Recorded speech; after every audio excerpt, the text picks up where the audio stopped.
Hello and welcome to a special edition of Hot Seat. Normally we invite and speak to people very much in the news, but today I think we've got a very important guest who himself is not in the news, but was very closely associated with dear beloved Father Bismarck, whose death has sparked off a huge amount of protests and anger and frustration at the way investigations into his death are going on.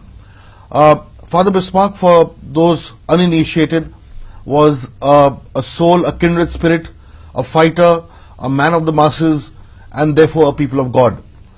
His sudden, absolutely unnatural, shocking, and, as many are saying, murderous death is something that needs to be probed and investigated. But as we've been hearing from friends from all over the country and the world, very little or perhaps is known about Father Bismarck the person. And that is something we are going to also discuss as part of this Hot Seat program during our question and answer program. We will also discuss the factors that could have led to his death, because many feel that it was premeditated. But at the same time, we will talk facts. We will not talk fiction, we will talk facts. We will talk why these fears are extremely genuine. I have with me Mr. Sudeep Dalvi, who of course was a pioneer in forming this amazing protest movement called Musical Warriors. He has been an activist in many of the struggles where Father Bismarck was also a co-activist, fighting with him shoulder to shoulder. This again is, this is a very important space in Goa, the citizen space, the activist space. You can call it the cynical space, but without the cynical space, the state does not exist. And this is the space which is extremely important, and this space has been threatened with the very untimely death of Father Bismarck. Sudeep, welcome to the show. And I'll begin by firstly offering deep condolences on behalf of Herald on what has happened, on the death of soldier Father Bismarck. But as you've all said, as people have said, that the fight needs to go on. And but before we do that, our viewers would really like to know, many of whom are very young, many of you whom we've not kind of read or seen Father Bismarck. Just give us a slight glimpse into the man Father Bismarck was.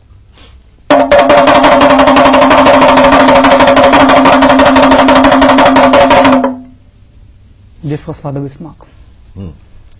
Damru is an instrument of Shiva, and when Damru is played, it signifies Tandav, the dance of destruction. Destruction why?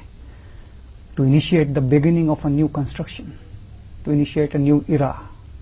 This was Father Bismarck. Father Bismarck was not a candle, because candle melts and gives away whatever it has. A lamp is lit and it keeps on giving light to the world till it has oil. Father Bismarck was an oil rig on fire.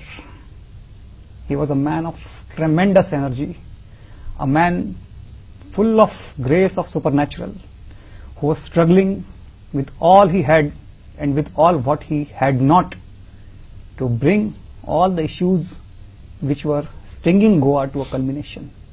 This is Father Bismarck. If you just elaborate a little bit on the different kind of movements that he was against. We all know, but for the benefit of our viewers, essentially on the kind of struggles he undertook, basically the kind of opponents that he had. And it is sad to say this, because the state should not be an opponent, it should be a friend of the people. But often we found that the state also was on the other side and standing not shoulder to shoulder, but on the other side of the block when these fights happened. So could you tell us a little bit about who his targets were, or who he was fighting against, the general genre of people, without naming specific names, but who were the big fish who he was fighting against? See, Father Bismarck, as everybody is born an ordinary human being, he too was born like an ordinary human being. He began his social career by associating himself with the church, by becoming a priest. He studied in seminary, got his vocation, and ended up becoming a priest. For him, priesthood was a medium of service to humanity, not particularly to Christianity, but to the entire humanity. And he believed that his chosen vocation would lead him to a degree of content or satisfaction, where what he wanted or what he had in his heart would be fulfilled. The problem started when Father Bismarck came to Goa, got himself associated with the various churches, various parishes, performed very well, extremely well. He was a heartthrob of the people who used to listen to him. But one day, in the island of Vashi, Vashi is a small island between Diwad and Chodan. Yes. There a lady once taunted him that I feel ashamed to call you a priest. So he was quite surprised that why is this lady talking to him so rudely in such a way. He inquired and found out that she was one among the villagers whose house had been taken over by a group called as Ozone Group, and the Ozone Group Gundas were asking the people from the village to move out. When he dug still deeper, he came to know of the story which I am going to tell you right now.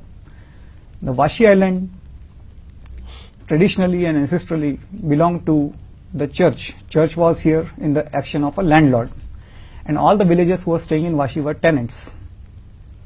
One fine day, church decides to sell its property officially in its name to a person called as Mahendra P. Gaunekar. Mr. Mahendra P. Gaunekar immediately, without wasting any time, sells it in return to Ozone Group. Ozone Group comes into picture, wants to build a huge golf course cum resort in Vashi, and is asking people to move out. This was a time when Father Bismarck first realized that the institution which he is deeply associated with, of which he is a part of, is in itself associated with all these land dealings and all nefarious activities which are not supposed to be done by anybody for that matter. And that was the first time he raised his voice against this injustice. Immediately, attempts were made by his superiors, by his higher authorities, the authorities of Roman Catholic Church, to silence his voice, which he refused to, because Father Bismarck was not a person to be easily silenced by somebody. The last inquisition of any human being carried out in Goa by the Archdiocese of Goa, Daman and Diu was that of Father Bismarck. He was called to the palace of Archbishop, and straightforward he was questioned that why are you talking all these things in public. He was not a person to be silenced down. Simply a person who is very close to the Archbishop, I will name it. The name of the person is Father Maverick Fernandez. Father Maverick Fernandez shouted him down and said, "Shut up, don't talk all these things." See, what happens is in a question answer session like this, we cannot let allegations that are unsubstantiated and that cannot be refuted get into the argument. So I would suggest that you don't specifically take names, because at the end of the day they are not here to dispute it. But I get your main point, where you're essentially saying is that he fought against injustices, he fought against people, things he saw as anti-people. That's extremely important. Now the issue is coming to what really happened at Sant Esteve. But before we go there, you were talking about first Vashi, but after that, if you could quickly touch upon the other struggles that he kind of looked at after Vashi, and then we come to what really happened. As I said, he refused to shut his mouth, and he was unceremoniously removed from the church. So he was no more a priest.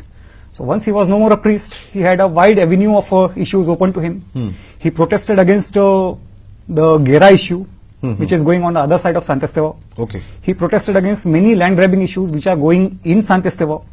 He protested against the Champions Group, which is taking its course of development right now as we are talking in Diwad.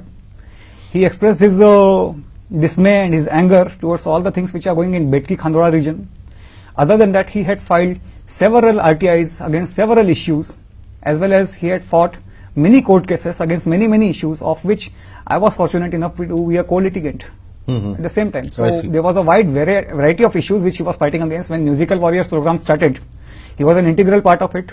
All 7 programs, all 7 protests which happened in front of him, he attended all of them without failing, in spite of his failing health. And in fact, I believe that Musical Warriors was a program where his real talent, the talent of singing, the talent of music came out. He got a wider audience for that, and he could express his views beautifully to many people who were still away from the issues. What about even Tirakol? Tirakol was also a major issue, where he was one of the first people to go there. He literally stood in front of the bulldozers against the marauding bulldozers. So I'm saying that from say Kankon to Perne, from maybe from the west to the east, from say Kolwa to Ponda or even Valpui, his footprint was huge. It was not as if he was concentrated in a particular region. He just went anywhere where there was trouble. Of course. Because he's been called as a firefighter, During a solidarity meeting, people called him a flying squad. So he really was a flying squad of sorts, in the sense. Of course. Okay. So coming back to the last one tumultuous week when he went missing on the night of the 5th. Of course, we've all been there, we've investigated and so on and so forth. Why is there this belief that he was done to death? Why are people refusing to accept the fact that it could have been a terrible accident without any malified intention? Why are people refusing to believe that? A fact that it could have been go simultaneously a single line doesn't sound good to hear. Actually, the thing What was doesn't sound good to hear? If it is fact, then it could not have been or could have been. I'm saying the fact that that people are believing. Okay. I'm saying the fact that a lot of skeptics or not skeptics, the fact that a lot of people in the village, a lot of activists are believing that this could not have been a natural death. The fact is in that belief. Every reason for it to exist. Every reason is there for it to exist. Father Bismarck, throughout his social career, had every day of his life made enemies. Enemies with people who wanted to ruin Goa, who wanted to destroy Goa. He had made enemies with the land mafia, land sharks. He had made enemies with the government. He had made enemies with the politicians. And let me tell you, Father Bismarck was not a person of forgive and forget. He was a person of terrible anger. He was a person of terrible, I can say, anguish in his heart. A sort of feeling to take a solid revenge upon those people who were hell-bent in destroying his mother earth. And that's why he was to unless tell me that, Sudeep, we have to set them right, we have to bring them on path through RTIs, through court cases, through civil protests, through public movements, and he was continuously non-stop doing it in his own village. He has done it several times, and unfortunately, maybe all across Goa, he must be having friends and enemies into the ratio of 52 and 48. Very delicate ratio, 52 and 48, friends to enemies. But when it comes to Santistao and the place where he lived, particularly Old Goa region, Tiswadi region, the number of his enemies existed far more than the number of his friends. Unfortunate fact. And that is why you feel that the cause of his death is not simple. Of course. Can you tell us exactly what are your suspicions from the ground level feedback that you got? Because you are one of the first people to be there to recover his body. You were there. In fact, I believe you dived into the water when you realized his body was there to pull it out. And obviously, you've spoken to a large number of people. You've gone to the village. You've extensively traversed.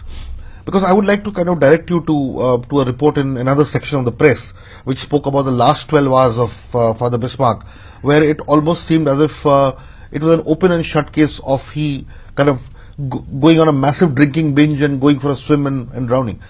Why is that theory so not plausible? Of course, it is not plausible because of number one reason. Father Bismarck used to drink socially.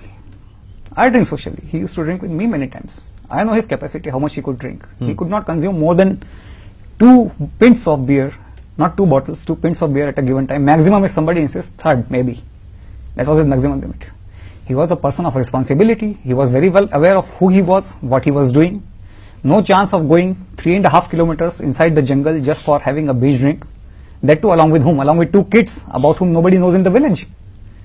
He was not that sort of a person. Definitely this was not my Father Bismarck whom I knew. All the stories which are being talked about him behind his back, I consider it as his second assassination. First was the assassination of his body. I call it a political assassination. The second is his character assassination, which is going on right now after his death.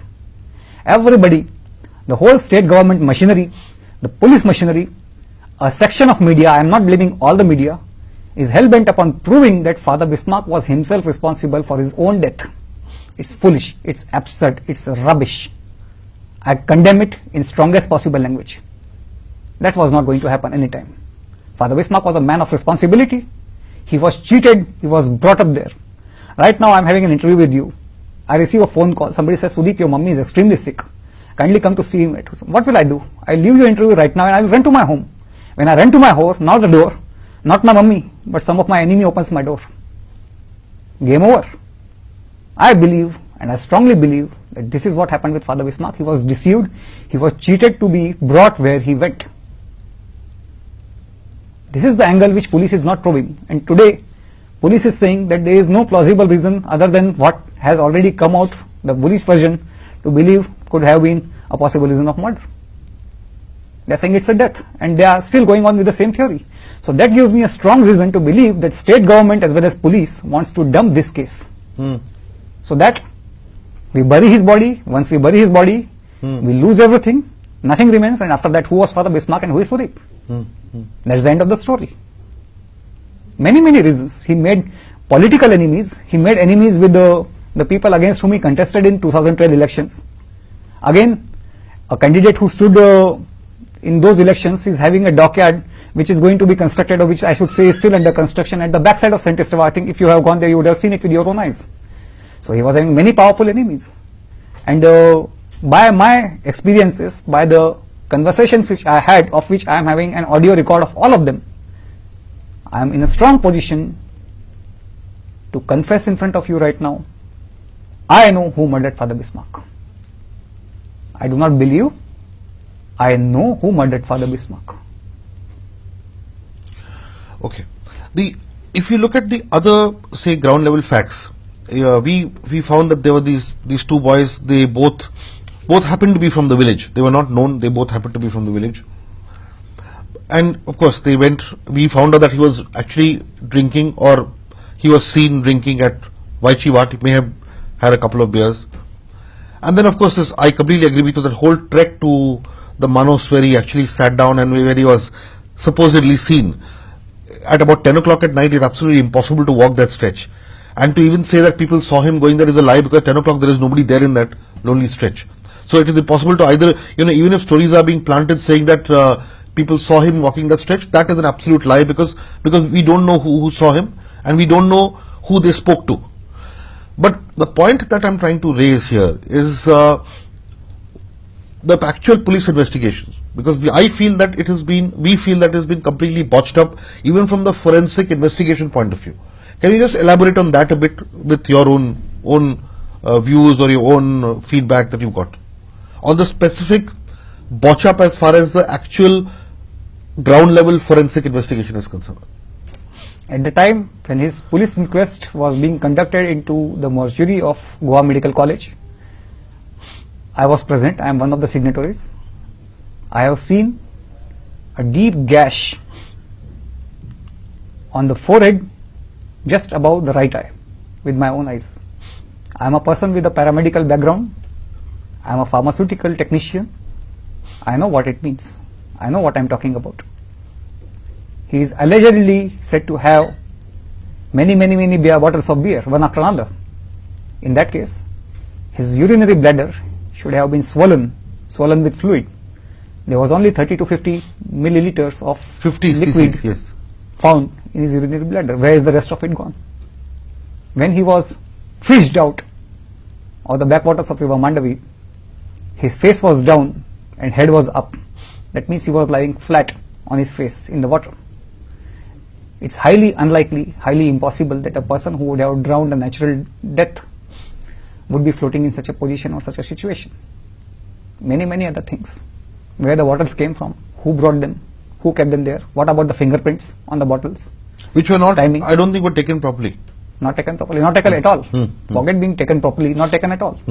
There is a photo in today's Herald in a police wala carrying bottles in his bare naked hands. Yes. If this is the way investigation is done in a criminal case as serious as political assassination of a person of Father Bismarck's caliber, God save the police department. What else can I say regarding this case? This case is a complete sham. The other area that I would also like to focus on completely is the whole widening chasm between activists, people and the government. The issue is just not an attack on Father Bismarck. We've seen over the last, say, at least a year and a half to 2 years, if not more, that at the end of the day, it's not just activists. It's becoming a people versus government issue in village after village, village after village, village after village. Now the issue is, can you just elaborate? I know this is going away from the specifics of Father Bismarck, but also linked to it. Why is there such a big gap between people and government, in the sense that why do people need to take to the streets so often? Why do we need so many protest movements? Why are so many right-thinking people? And these activists are people who can very well lead other lives, but they are actually sacrificing, giving time, giving energy, probably paying money, getting into litigations. My issue is that why is this growing so much? Why is there such a gap between people and government in Goa? That's my question to you. The thing is that there is no connection between the people and the government, which is supposed to be formed by the people, of the people, for the people. This government is in the form of a cylinder who comes to you, wins your confidence, and once the confidence is won, does what it wants. I think that in my last conversation with you, once upon a time I said that the government comes in power because of two factors. One is the vote of the people and money from corporate lobby. They know very well whom to serve and whom to cheat, and they are cheating who are deserved to be cheated, they are serving who are deserved to be served. Very clear about that. Now, the thing is that government has got no respect for public sentiment. At the same time, only those things which are strong enough to be respected get respect or deserve respect.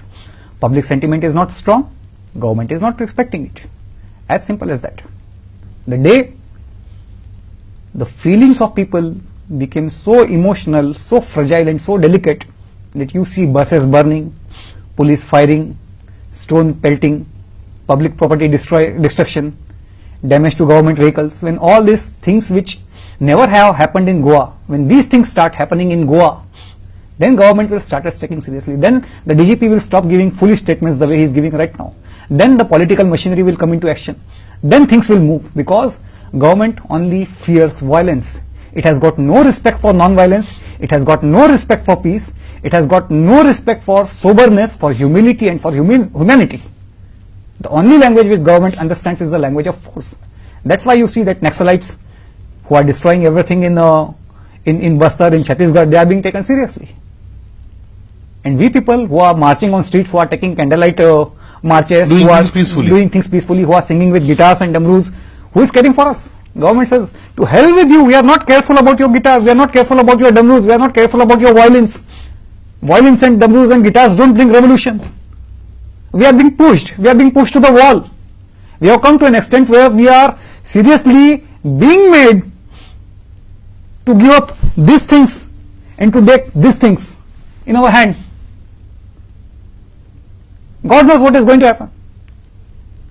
And ultimately, when those things start happening, which should not happen in a democracy, then people will be again blaming us. That you are the ones who are violent. You are the ones who want destruction, who want death. What about those people who pushed us to this extent? Today, the life of every activist in Goa is in danger. I have myself applied for police protection, not only for myself, but for the entire troop members of mine and their families. I don't come home for 5 minutes. My mummy starts crying. I switch off my mobile for the whole day. Entire Goa gets into a transit. Sudeep Dalvi is missing. This is not the democracy which is supposed to be democracy in its truest terms. This is a kleptocracy. Every human being is having his hand into another man's pocket. Is this democracy? Tell me honestly, is this democracy? A person has been murdered, has been assassinated, where all fingers, all evidences, all witnesses, everything is pointed towards his murder, and still the state government is moving ahead with the theory that he drank enough of alcohol, went mad, jumped into a water at 12 o'clock in night for a swim when Mandavi was at high tide, and got drowned because of his own foolishness. If this is the gift of democracy to us, I reject democracy. Because this is not democracy, this is kleptocracy. Rule of thieves, rule of chores and thugs, not the rule of law. Had it been the rule of law, after 7 days Father Bismarck would have got justice which he honestly, ardently and legitimately deserves. We are not going to bury his body till justice is meted to his soul. No justice, no burial. This is the policy of his friends, this is the policy of social activists, this is the policy more than anybody else of his family. No, this pause is important because it's very important for this to sink in. Because sometimes what happens is, these expressions are extremely genuine, and sometimes words don't actually describe what a lot of Goa is actually going through. Just to take that question forward, and this is going to be the concluding question, is what next? In the sense that if this is happening, then the solution to this is repair. The issue is and my point is, an ideal situation is not a violent situation. That doesn't augur well for anybody. Nobody wants to be violent. Not at all. Not at all. A state cannot take this. People cannot take this. Destruction is not the path to. Not at all. Not at all. But I completely understand the frustration. The frustration is that destruction is not the path, but destruction may be an outpouring if this goes on. And that outpouring needs to be capped. We need to kind of address it. So what is the solution? In the sense that there has to be a dialogue, there has to be an understanding on part of the government, or there has to be a huge change in the way Goa is governed, or there has to be change in the people who govern us. So it's extremely important to kind of discuss a little bit on what are the solutions that you see which will allow us not to take that final violent path, according to you. Father Bismarck has already showed us the path. First, his vocation as a priest was assassinated. When he wanted to live a normal life as an ordinary human being, his life was assassinated. When he wanted to be a candidate for elections, his character was assassinated for the first time. When he became a social activist, when he became a singer, when he became a musician, means he was already everything, but when he became it for public, his goodwill was assassinated. And ultimately, when the things turned to an extent where for the case of Palni Bandh in Saint Estevao, he took up his voice, he stood up against the injustice, his physical body was assassinated. And today, after his political assassination, his character is being assassinated for the second time. But still Father Bismarck is alive. Here is Father Bismarck. This is Father Bismarck. This is Father Bismarck speaking. We are walking on that path. An average ordinary Goan will never pick up a stone and throw it on a police vehicle, will never burn things, will never break bridges, will never believe in destruction. It is never going to happen in Goa. I assure you, as a social activist. But we have got a legitimate right to destroy our own lives. One after other, the social activists of Goa will keep on burning themselves the way Father Bismarck burnt himself and ended up. Even an oil well has got a point of exhaustion. He is exhausted. Warmth is there. Flame is no more. We have got a right to burn ourselves. We will keep on burning our own self for the sake of Goa.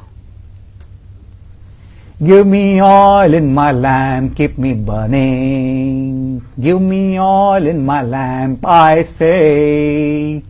Give me oil in my lamp, keep me burning, burning, burning, keep me burning till the break of day. Till the day doesn't arise, we will keep on burning ourselves, we will keep on giving lights. Long live Father Bismarck, long live his spirit, long live Goa. And on that note, we'll have to end this very different kind of a hot seat with just one thought that though Father Bismarck is no more with us, we have others. We have people like Sudeep who are here to keep that flame burning, to ensure that Goa remains the way we all want to be. That Goa remains peaceful, Goa remains harmonious, and Goa remains joyous.